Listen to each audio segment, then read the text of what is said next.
नरेश अवस्थी जी हरद्वाई से। आधा मतलब शेयरबिल्स। गुरुदेव भगवान, आपके पावन चरणों में कोटि कोटि प्रणाम। जय जय।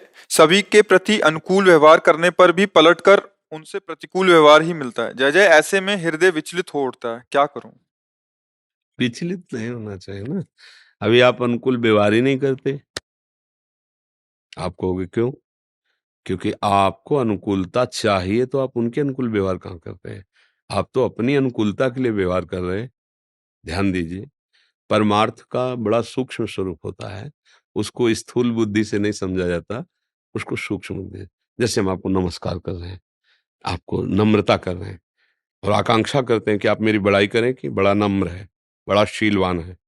अरे ड्रामेबाज, असली रूप तब समझ में आ जाएगा। फिर भी हम ऐसे ही करें कि वास्तविक हम ड्रामा ही कर रहे हैं, पर जैसे हैं आपके, आप समझ लीजिए, तब समझ में आएगा असली नम्रता थी। तो हम तुम्हारे हाथ जोड़ रहे हैं, तुम्हें बार बार नमन करें, इसके बाद तुम हमें ड्रामेबाज करे तो थप्पड़ खाओगे क्या? आ गई असलियत, आ गई। अनुकूलता हम जो दूसरे को दे रहे हैं, उससे हम बदले में चाहते हैं प्रियता, सम्मान, अनुकूलता। तो हम अनुकूलता नहीं दे रहे, हम अनुकूलता के पीछे अनुकूलता चाह रहे हैं। है ना ऐसा? अगर हम अनुकूलता नहीं चाह रहे, तो मेरे द्वारा की हुई अनुकूलता का परिणाम यदि प्रतिकूलता आता है, तो अनुभव किसको हो रहा है? वही अनुकूलता की चाह को अनुभव हो रहा है, प्रतिकूलता। जिस दिन अनुकूलता की चाह मिट जाएगी, तो ना अनुकूल न प्रतिकूल, समतूल। और समतूल का स्वरूप है दंपति रस समतूल। वो प्रिया ये कूल जो है संसार के दो किनारे हैं, एक अनुकूल एक प्रतिकूल। जो भक्त रहता है ना, वो किनारों पे नहीं विचरता है, वो सम विचरता है, मध्य में। मध्य में सबके हृदय में कौन बैठा हुआ है? श्री भगवान। संसार का मध्य क्या है? श्री भगवान। ना अनुकूल न प्रतिकूल, बीच का मार्ग पर क्या है? समतूल। और समतूलता क्या है? भगवान का स्वरूप है, दंपति रस समतूल। जब हम सामने वाले को देख रहे हैं मेरा प्रभु है, और जो भी प्रभु हमसे अनुकूलता दिला रहे हैं उसको, वो हमारी पूजा हुई ना। तो अपने पूज्य से हम प्रणाम नमस्कार थोड़ी चाहते हैं। मानो आपने प्रणाम किया, अब हम ऐसे बैठे रहे या ऐसे बैठे रहे या कैसे, आप ये देखोगे क्या कि हमने तो सर झुका के प्रणाम किया, इन्होंने प्रणाम भी नहीं किया? नहीं, आप अपने भाव की पूर्णता कर रहे हैं। सामने वाला नहीं हिल रहा, नहीं देख रहा, लेकिन आपका काम तो हो गया ना, आपने देख के प्रणाम किया। आप अपने धर्म का पालन कर रहे हैं कि दूसरे का अहित नहीं होने देंगे अपने द्वारा। हम दूसरे का हित करेंगे, दूसरे को अनुकूलता प्रदान करेंगे धर्मयुक्त। अगर वो प्रतिकूलता समझ रहा है और वो दुखी हो रहा, तो मुझे कोई फर्क नहीं पड़ता। या वो दुखी होके मुझे दुख देना चाहता है, तो मुझे कोई फर्क नहीं पड़ता। विशुद्ध बात समझिए, ये अनुकूलता और प्रतिकूलता है, मायाकृत है। इसी को सहने के लिए भगवान आदेश करते हैं। अनुकूलता प्रतिकूलता अर्थात शीत उष्ण एक ठंडापन देती है। जब कोई बड़ाई करता है, हमारे अनुकूल होता है, हृदय में एक शीतलता आती है। जब कोई निंदा करता है, प्रतिकूल होता है, तो एक जलन सी पैदा होती है। भगवान इसी को सहने के लिए कह रहे हैं। मात्रा स्पर्शास्तु कौन्ते शीतोष्ण सुख दुखदा आगमा पाइनो अनित्यास तास्तित क्षस्व भारत। हे भारत, ये आने जाने वाले हैं। अनुकूलता प्रतिकूलता सुख दुख, इनको गंभीरता से सहो, अपने धर्म में चलो। तुम्हारा कर्तव्य हो गया, अब वो क्या करता है तुम्हें नहीं देखना। हमने उसे पानी पिलाया, बैठाला, प्यार से बात की, वो मुझे गाली दे रहा है, तो क्या हमें जलन कब होगी? जब उसके कर्तव्य को देखेंगे कि इसका कर्तव्य क्या बनता था। कम से कम शांत रहता, ऐसे बोल के चला जाता। अब क्या हो रहा है कि आप अपने कर्तव्य को भूल रहे हैं, तब आपको जलन होगी। अगर ये कि मेरा तो कर्तव्य ये है, अब आप जैसा व्यवहार करें, आप भगवान जाने, आपका निर्णय, हम बुरा नहीं मानेंगे, आप जैसा माना। पर ये बहुत बड़ी अच्छी स्थिति होती है परमार्थ की। अभी अपने लोग बच्चे हैं, पर चले। प्रतिकूलता में जलन स्वाभाविक होती है। किसको? जो शरीर के द्वारा मैंने अनुकूलता दी, तब। अगर प्रभु करा रहे हैं, तो फिर दुख सुख का स्पर्श नहीं होगा। अहंकार के द्वारा जब हम कुछ करते हैं, तो उसका स्वरूप होता है ये देहाभिमान के कारण।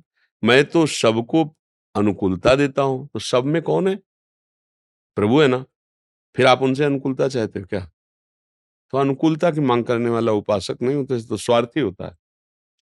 जब हम उसका ऑपरेशन करके देखेंगे, तो कमी अपनी पाएंगे। इसलिए संतों ने कहा, बुरा जो देखन मैं चला, बुरा न मिलिया कोय, जो दिल खोजो आपनो, तो हमसे बुरा ना हो।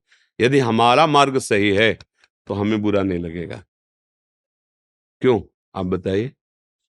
हमको परमार्थ मान लो, आप जिससे कंठी तिलक धारण किए वैष्णव भगवत दास हैं, हमारा मार्ग सहनशील है, हमारा मार्ग सब में अपने आराध्य देव को देखना, हम अपना व्यवहार करेंगे। अब सामने से जो व्यवहार आ रहा है उसमें विवेक के द्वारा हम निर्णय करेंगे। कोई न कोई पाप है, हमारे पाप को नष्ट करने के लिए प्रभु इस रूप में आके मुझे गाली दे रहे हैं, अपमानित कर रहे हैं, जो हृदय में दाह हो रही, सह रहे हैं। महान बन जाओगे, आनंदित हो जाओगे। अगर ऐसे चलोगे तो फिर जो कुछ तुम शुरू किया है दूसरों को सुख देने की भावना, वो क्षीण हो जाएगी। यार कुछ नहीं मिलता, जितने हाथ जोड़ो उतने सर चढ़ा जाता है आदमी। इसका मतलब है यार सब बेकार की बात, धर्म से गिरा देगा ये भाव। नहीं नहीं, हमें अपने मार्ग में चलना है। काशी में एक संत स्नान कर रहे थे, देखा एक बिच्छू बहती चली आ रही, तो ऐसे उठाया, बड़ी जोर से उसने डंक मारा, तो एकदम छोड़ दिया। फिर हिम्मत करके फिर उठाया, फिर मार दिया। फिर तो एक पास में एक नहा रहे थे, उनका पागल हो, वो बार बार डंक मार रही है और आप उसे बाहर निकाल के डालना चाहते हैं। बोले उसका स्वभाव है डंक मारना। जब एक छोटा सा कीड़ा अपना स्वभाव नहीं छोड़ सकता, तो मैं साधु हूं, मैं अपना स्वभाव कैसे छोड़ दूं? निकाल के ही बाहर कर दिया। हमारा स्वभाव, हम भगवत भक्त हैं, हम प्रभु के दास हैं। वो सांसारिक आदमी अपने स्वभाव से व्यवहार करेगा, हम प्रभु के जन हैं। हमें सत्संग मिला है प्रभु की कृपा से, प्रभु का नाम मिला है, राधा नाम मिला है। हम में इतनी क्षमता तो आनी ही चाहिए कि हम दूसरे के द्वारा किए हुए प्रतिकूल व्यवहार को अनुकूल बना लें। और सच्ची मानना, यदि आप सही ढंग से चलोगे तो किसी की ताकत नहीं कि आपका प्रतिकूल कर सके, क्योंकि आप कृपा कवच से सुरक्षित हैं। जो सदैव दूसरों का हित चाहता रहता है और भगवान की भक्ति करता है, उसे भगवान की कृपा सुरक्षित रखती है। अगर कृपा कवच से सुरक्षित है तो वहां से भेजी गई प्रतिकूलता तुरंत अनुकूलता में यहां बदल जाएगी। वहां से मारा गया अस्त्र उसके पास आते ही उसका सुख पूर्वक स्वागत करने वाली वस्तु बन जाएगी, अर्थात तलवार हार बन जाएगी, शूल फूल बन जाएंगे। आप चल के तो देखो, परमार्थ है। हर कष्ट, हर कष्ट। अब प्रतिकूलता का महत्व खत्म कीजिए। प्रतिकूलता कोई चीज नहीं, हमारे कर्मों को भुगताने का परिणाम है वो। चुपचाप भोग लीजिए और प्रभु के पास पहुंच जाइए। इतने व्यक्तियों में अगर हमारे हृदय में कोई पूर्व जन्म में ऐसा कर्म संयोग है, तो कोई ना कोई व्यवहार ऐसा करेगा जिससे मैं जल जाऊं। क्यों किया भाई? इतने लोग थे, दूसरे ने क्यों नहीं किया? क्योंकि उसके द्वारा हमारा कर्म निर्णय निकलना है। तो कहे, अरे यार बहुत पाखंड की बात करते हो, हम जानते हैं तुम कैसे हो। कैसी बात करते हो तुम? चलो निकालो इसको। उसको निकालने की जरूरत नहीं, जो अंदर तुम्हारे जमा था ना, उसको निकालने के लिए भगवान ने उसे भेजा है। वो पाप नष्ट हो जाए। जी जी, कभी तो भगवान कृपा करेंगे कि मुझ पाखंडी को, नाटक करने वाले को भी भक्त बना देंगे। भगवान बड़े कृपालु, कभी तो कृपा करेंगे और उसको रोना जाना चाहिए। अगर हम उसका विरोध करते हैं तो हम प्रभु के सिद्धांत से अलग होते हैं। ये चीज